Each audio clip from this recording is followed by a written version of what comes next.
Now, the outcome of Iran's presidential elections will be decisive for one key community, the country's women. Our correspondent Anas Malik brings you this ground report on what the women of Iran have to say about the current conditions.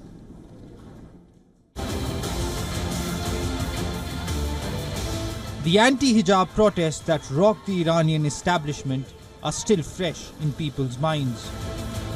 Nearly 2 years since the protests began, there are reports that Iran once again pushed on with a crackdown over the headscarf ahead of the presidential polls. This amid mounting criticism over the country's treatment of its own citizens, particularly women. However, despite religious conservatism, Iran's women are adopting entrepreneurial and progressive lifestyles. The women in Iran have shown remarkable resilience to improve their status, despite challenges. My name is Ilahi. I was working as a laser technician. Unfortunately, ladies don't receive fair salary. This problem has economical, historical and cultural roots. We expect the new government to remove gender discrimination. Unfair pay is not the only worry, but the women vow not to give up. My name is Shima and I am a nurse. Because of the economic conditions, women should work shoulder to shoulder with the men irrespective of their relation with them.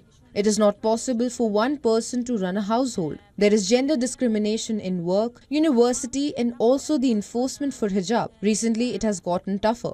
Women should work with or without obstacles, as I do, and so do other women in numbers do. In comparison, women are more successful compared to men.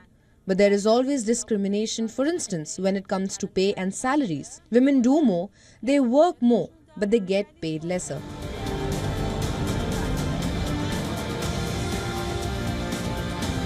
Women are an integral part of the Iranian society. They've been playing a dominant role in different fields, but they complain of gender discrimination that they have to face on an everyday basis and wider pay gap in comparison to the opposite gender.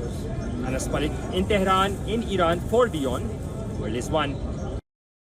For all the latest news, download the WION app and subscribe to our YouTube channel.